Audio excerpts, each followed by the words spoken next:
प्रेम में अपेक्षा न रखी जाए तो वह पवित्र बन जाता है।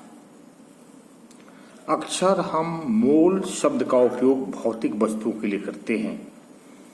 कितने का है, क्या दाम है, क्या कीमत है, लेकिन रिश्तों का भी मोल होता है। जब बात रिश्तों की आती है तो उसके मोल को धन से नहीं आंका जाता है, क्योंकि रिश्ते अनमोल होते।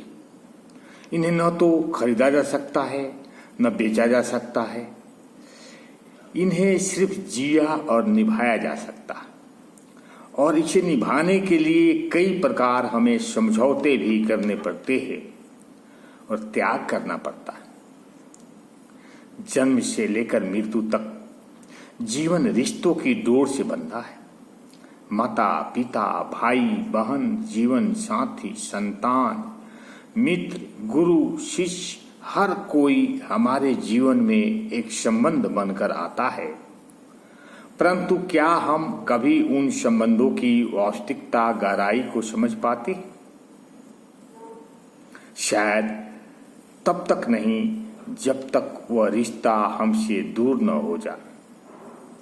रिश्ते केवल उपस्थिति से नहीं, सौभाग्यता से जीवित रखते हैं।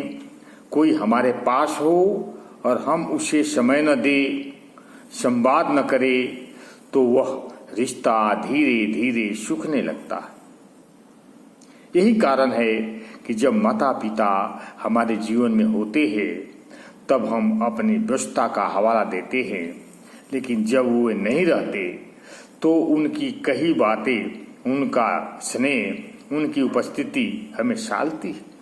मित्र पास होते हैं तो हम उनका महत्व नहीं समझते, लेकिन जब वो दूर हो जाते हैं तो उनकी निस्वार्थता और अपनापन याद आता है। रिश्तों की असली कीमत होती है भावनाओं में, समर्पण में, विश्वास में और त्याग में।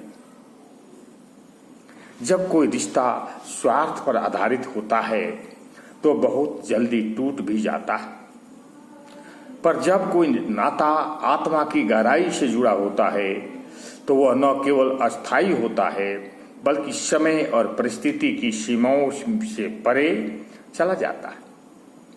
आध्यात्मिक दृष्टिकोण से देखें तो हर आत्मा ईश्वर की संतान है। हम सब एक ही परम चेतना के अंश हैं। इस भाव से जब हम किसी से प्रेम, करुणा और सहयोग के साथ जुड़ते हैं तो वह रिश्ता केवल सांसारिक नहीं रह जाता बल्कि एक दिव्य बंधन बन जाता है। फिर उनमें अधिकार नहीं होता, अपेक्षा नहीं होती, सिर्फ निस्वार्थ जुड़ा होता है। भगवत गीता में अर्जुन ने भगवान श्री कृष्ण से कहते हैं कि कर्म करते समय मोह और आसक्ति का त्याग करो। यही सूत्र रिश्तों में भी लागू होता है। जब हम प्रेम करें तो उनमें न अपेक्षा हो, न अधिकार की भावना, सिर्फ समर्पण और आत्मीयता हो। अगर हम हर दिन अपने संबंधों को थोड़ी श्रद्धा, थोड़ी समझ और थोड़ा समय दें तो जीवन न केवल सरल होता है बल्कि हमें परमात्मा के भी और निकट ले आता है। इसलिए रिश्तों को बस निभाइए, उन्हें समझिए और उसके लिए कृतज्ञ रहिए, क्योंकि वह अवसर बार बार नहीं आती। ओम शांति, ओम शांति। अगर आपको अच्छा लगे तो लाइक और सब्सक्राइब करें। ओम शांति।